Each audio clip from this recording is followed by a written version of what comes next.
Welcome to SmithWeekly Discussions, an occasional program for our members of SmithWeekly Research. Please note this program is a private discussion and everything contained herein is for entertainment and educational purposes only. With that, we hope you're in a comfortable position, along with your favorite beverage, to enjoy the discussion. We remind our audience to examine our show notes attached to each of our shows to better understand how our program functions. Before we get into our discussion, we want to say thanks for questions coming from our audience of SmithWeekly, including Jeff S., Sean M., John D., and Mark R. On the discussions program today is a returning guest. Mr. Keith Bodnarchuk is back with us on the program to update. Keith is the president and CEO of Cosa Resources. The company is focused on uranium exploration in Canada's Athabasca Basin, on the established eastern side of the basin, with a portfolio of prospective uranium exploration grounds, including a strategic partnership on exploration with Denison Mines, where it holds a 70% interest in 3 projects, Murphy Lake North, Darby, and Pack Rat projects. The company also has its 100% owned uranium projects, including Ursa, Orion, and other projects within its portfolio. Cosa Resources is listed on the Toronto Venture Exchange under the symbol COSA and also on the US OTC markets under the symbol COSAF. Mr. Bodnarchuk, welcome back to the podcast, sir. Yeah, great to be back on here. Yeah, Keith, good to have you back on. And you guys have been busy to kick the year off in 3 months and heading on month number 4 into 2025 here. I want to get straight to the news items here. The company just announced that it has first drill results of extension of the hurricane trend into Murphy Lake North project. This is coming out of the first drill testing done since the company obtained the project. Cover these initial results, why they are important, and when do you expect assays back? Yeah, certainly. So it has been a busy start to the year for us for sure. And, we did close that transaction with Denison in mid-January. And within 1 month, we had a rig on site at the Murphy Lake North project. Just to remind your viewers, the Murphy Lake North project is a long trend of IsoEnergy's hurricane deposit. It's within 3 kilometers of that's the highest grade indicated uranium resource in the world. Obviously, our group is very familiar with that deposit, having found it during our time at IsoEnergy in 2018. So it was important for us to get the transaction closed with Denison, which we did in mid-January, and really work to get an initial program done at this Murphy Lake North project to start advancing that project and really setting ourselves up for an aggressive 2025 focused on exploration in and around the hurricane deposit on our Murphy Lake North trend. We went out, did 4 holes. The primary objective of it was to show that the hurricane geology, the trend of the hurricane geology, trends onto the project. It was our interpretation that it was going to, but there hadn't really been drilling in the area. So you need to drill in order to prove that thesis. And so we set out, drilled those 4 holes. The initial few holes on that hurricane trend extension were interesting. We hit some good basement structure. We hit some good graphitic conductor, and is really the 4th hole of the program, final hole of the program, where we took a step back along that trend and we intersected really significant sandstone alteration in structure, a good wide amount of it, right above the unconformity. It really upgraded that trend for us. And I think, when we set out with that initial interpretation on that area, we thought, okay, we might have around a kilometer, of trend that comes onto our project. For reference, the hurricane deposit itself, the high grade domain, is about 120 meters long. So it is tiny footprint, massive high grade, but very tiny footprint. So we thought, okay, we might have this kilometer. Let's work to start testing this to really see if that trend continues onto our project. And so when we took this step back with the 4th hole, we realized that our updated interpretation suggests that we have, up to 2 kilometers of this trend. It remains untested. This 4th hole, like I said, hit key ingredients we look for making a discovery, and it's wide open in both directions. We've hit a big high volume amount of alteration. We overshot the optimal target by 25 meters, and when we saw this 4th hole, we're like, okay, we got to set up now for a larger summer program. So we left the rig on site, and so we can have really a seamless, cost-effective follow-up drill program this summer. So extremely excited, to have gotten this initial program. Like I said, it was important for us to get there as fast as we could to really set ourselves up for an aggressive 2025 at this project. Interesting information here, and definitely on that last hole. I'll come back to that in a second. Just with the timing up there with the labs, any expectation on roughly when you guys would see further information? Yeah, so I think, over the next couple of months, it'll be well ahead of our summer follow-up program, and it'll help guide our actual targeting to follow up in and around this fourth drill hole. And yeah, and so as far as assays go, it'll be interesting to get our geochemistry and our assays back, like I said, to help guide follow-up. It's important to note, though, when you are exploring for these high-grade Athabasca Basin deposits, the uranium itself stays relatively close to the actual deposit, and it really only percolates out into the sandstone at really a ppm level. And what you look for is those subtleties. You look for those elevated uranium at a ppm level to really suggest that there might be a more high grade source nearby. And so that's what we'll be looking for. It is when we get our geochemistry results back, looking for that elevated uranium parts per million in the sandstone, but also other uranium pathfinder elements that are often associated with these uranium deposits. That's good. And with that, on hole MLN 25004, on that hole, would the plan be to come right back and start there with adjustment on the next drilling when that commences? And then let me just ask when you think that you guys would roughly get back and start up. What's exactly the plan there to follow up? Yeah, definitely. I think when we saw this fourth hole and we saw that there was this alteration, what we call an alteration halo in the sandstone, which is associated with all the major unconformity deposits in the Athabasca Basin. When we saw that, we're like, okay, we need to focus back on this area, and we need to get back here. This is our top priority now. We need to get back here as soon as possible, and so that would be this summer. Like I said, we left the rig on site, so it does allow a relatively easy startup come summertime to follow up those results. Like I said, that the assays and the geochemistry results that we're still waiting for, which will come, in the next month or two, will help guide the actual target itself, the specific target. But we will be focusing in and around this fourth hole because, like I said, these are results that we need to follow up as fast as we can. And would that be in the neighborhood of July with the startup? Yeah, around there for sure. Yeah, it's definitely summertime in Saskatchewan there, and so yeah, that would be the plan. I think we got to have our joint venture meeting with Denison here. Approve the targets eventually here, and so that's what we'll be doing here over April and May. And they're very supportive. They're excited by the results. Their team is, and I think they're keen for us to get back there and continue to follow up, especially this fourth hole. Keith, and what are you hearing from some of the team? I know Andy commented on the news release. Any rumblings that you can mention as far as their take on the results so far? And is there a sense of significantly increased likelihood at this point that we're close to hitting some good mineralization, potentially, obviously, to really test that thesis based on the results during the summer? But what are the guys saying there? How's the morale?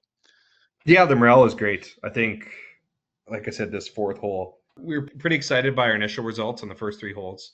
I think when you're looking for these key ingredients on making a discovery, first off, you're looking for a structure. We hit that with the first couple of holes, but we hadn't seen really that significant alteration in the sandstone. And with that fourth hole, when we saw that, this really upgraded this area that we're testing. And you kind of go through the checklist of what you look for before hopefully ultimately making a discovery. You have that structure which we hit, you have that sandstone alteration which we've now hit, and now we're waiting for that geochemistry, those assays, where if you do have elevated uranium or uranium pathfinder elements, it further upgrades these follow-up targets. And so yeah, the group is extremely excited. There's obviously no guarantees in uranium exploration, but we are in a much closer than we were when we first set out. I would say, when we first started drilling these targets. And the beauty of this is, we're long trend of the highest grade indicated uranium resource in the world.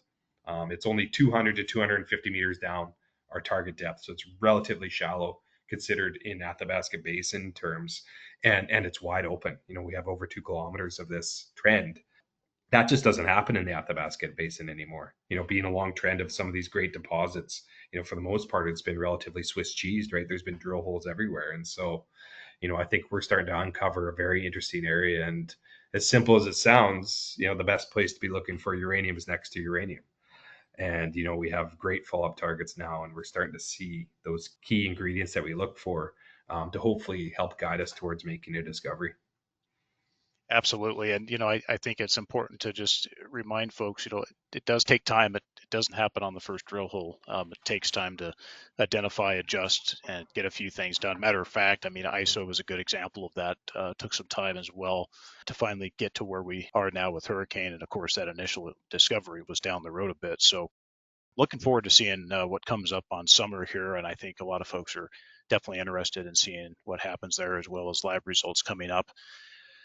As far as the money side of things, the company closed an upsized financing of 6 million CAD during February last month. With the follow-up program, how far do you see this carrying the company this year based on what you guys want to do so far? I know that's subjective to obviously further results, but based on what you know today, how far does that carry us? Yeah, certainly. So we are going to head to Murphy Lake North this summer and do an expanded drill program for sure. We'll be significantly increasing the number of holes. This fourth hole has really excited the team, and that's a reason why we want to, like I said, get back there as quick as we can. So yeah, we're in good shape. We have a very healthy treasury. We're sitting north of $6 million still Canadian, even after this initial program. That'll easily give us, 12 to 18 months of significant exploration. It'll fund this upcoming Murphy Lake North drill program, and then that'll give us optionality again, with to potentially go back there in early 2026, while also, potentially drilling our Darby project here within the next 12 months. Another one that we got off Denison, and another one that, has fantastic looking targets that we just need to get to here within the next 12 months. And so we're in good shape that way. I think, when we set out and did this Denison deal, we obviously had our 100% owned Ursa project, which is an amazing project. We do still think there's a monster lying underneath there, but it was on the deeper side. And when you're dealing with an inflationary environment, which we are, and you're a junior company like we are, you have to factor that in. It goes back to Craig Perry, our advisor, my former CEO at IsoEnergy. The size of the prize, cost of the test, chance of success. The size of the prize in those areas were great. The chance of success, was good, but the cost of the test was significant. And so when we're able to acquire these shallower projects, really well situated next to infrastructure, it allows our dollars to go a lot further. And this year is really about focusing on drilling. These fantastic targets we have from the Denison ground we recently acquired. I'll come back to Darby in just a minute here. Yeah. Post capital raise, Keith, just update everybody here on where we are with shares outstanding. And then, of course, there's been a little bit of changes, obviously, to the roster. Talk about major shareholders on the roster at this point. Yeah, definitely. So we're sitting just shy of 89 million shares outstanding. You are exactly right that our shareholder base has changed over the last 6 months. Denison Mines is our largest shareholder. They control just about 19%. They participated in that financing, maintaining their 19% shareholdings in the company. Management and the rest of the team, we still control about 15%, a still significant amount of the company. We all participated in that last financing. We continue to buy on market. And then, we do have kind of those long uranium funds that still hold between 25 and 30% of the company. And so it's very tightly held, considering where we are. And, having Denison there as our largest shareholder been significant. And then they've been a fantastic partner here. They're really happy with what we're doing, really invested on working alongside us to advance these projects, right? Because I think we all see the potential in what we're doing here. And it's been a fantastic relationship.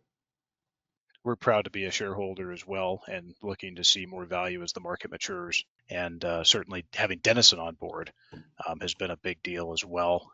Denison remains, of course, one of our favorites in the basin as far as development companies actually have a pretty sound pathway towards some form of production there compared to some of the peer companies that compete there with Denison. So really appreciate having them on board. And then also these projects are quite interesting. On the project front, are there any plans elsewhere on the portfolio planned for this year? It sounds like all hands are on deck for Murphy Lake North at this point, but if you had the budget, Keith, where would it be next? Would it be Darby? Would it be Packrat? What would you guys do outside of Murphy Lake North if you had the budget? Darby would be next on the list, and we are aiming to get there within the next 12 months to do initial drill program there, and we do have the budget for that. We do have the budget to go back to Murphy Lake North this summer and also get to Darby here probably within the next 12 months. And so we are in good shape that way. There's great looking targets there that we hope to follow up on as soon as we can. So definitely Murphy Lake North and Darby are the top priority from a drilling standpoint, and they will be our focus, over the next 12 months here. Very well. Yeah, lots of things you guys could do here. Obviously, the market needs to be in a little bit better shape, but maybe that will, of course, change maybe on some Yeah. company. And I think it's important too to note, like we spent some time on Ursa. We had, really great success early on there. And we've really upgraded that Cable Bay Shear Zone and our Ursa project. And with the money we've spent, we've protected it for, a number of years, where we are able to shift our focus over to these, shallower targets that are sitting right next to, world-class deposits in Murphy Lake North and Darby. And Ursa can sit there for a little bit, right? It's protected, for 5 years. We probably don't have to go back there and do any work. And so that was important too, that we've really maintained our land package here and allowed it so that we can put the dollars in the ground right now, focusing on these drill targets, which is, the biggest catalyst for us would be success with that drill bit. But we also want to maintain this really strategic land holding, and we've done a good job. Andy and the team have done a fantastic job, of allocating our capital so that we are able to maintain our really strong projects. It's good to have because there's going to be a lot of optionality and other things you guys can do, not only in-house testing, but also as the market matures here, there's going to be a lot of interest in the Definitely. portfolio that you guys do have, Keith. And as budget allows, and of course as conditions allow. But I think what changes that for the company, of course, would be some form of success here at Murphy Lake North, and then of course that kind of gives you like the springboard, if you will, to go out and go after some of these other things. And then of course the rapid drilling that would obviously follow up there on some type of discovery. So lots of good stuff here, and definitely excited to see things move forward here, and also hopefully see that move forward in market conditions that are more amenable to where we get better value out of the market as well. So very excited about seeing what happens next on the follow-up program at Murphy Lake North specifically. Well, why don't we leave it there, Keith? I'll leave you with this wrap-up question for potential investors who are listening in. The company has a market capitalization of about 17 million Canadian dollars. Why should Cosa Resources be considered within the institutional, family office, and retail investors' portfolio at this point? Yeah, definitely. So I think when you look to invest in a junior company, you kind of start to put together a checklist of what you look for. You look for team's track record. We do have that track record. We've been a part of multiple discoveries in the past. Created a lot of shareholder value, even in trying markets like we're currently in. Next, you'd look for is access to capital. We are a team that has had success. We are backed by something called Inventa Capital, which is really an incubator for companies like Cosa. And so we do have that access to capital, and that's been even more strengthened by a recent transaction with Denison Mines. So we do tick that box of having access to capital for a company our size. And then thirdly, I'd look at, skin in the game. We are people that continue to support our own story. We participate in every financing, we buy shares on market. And then finally, I'd say upcoming catalysts. We're drilling holes right next to one of the best uranium deposits in the world. Our other project that we'll be drilling over the next 12 months is sitting right next to Cigar Lake, the largest uranium mine in the world. And so we do have fantastic upcoming catalysts that can really, elevate this company if we are able to have success with the drill bit. And so we're fully financed. We're going to have lots of drilling coming over the next, 12 months. And so as far as being a compelling story that you'd want to invest in, I think we tick all of those boxes. Absolutely agreed with what you said there, Keith. And once again, we're proud to be part of this as well. And Keith, what is the best way for investors to contact the company for further information? Yeah, definitely. So please visit our website. You can sign up for an email list. We also have an email that's available there, info@cosaresources.ca. Follow us on social media. You can reach out via X mostly through X, I think would be a good one to reach out to us. And so, yeah, definitely use all of those sources to reach out to us. We do get back to you as soon as we can. Keith, best of luck on this follow-up drilling there at Murphy Lake North. Really appreciate the time and looking forward to seeing more results and also having you back hopefully in the coming months. Appreciate it. Thanks so much.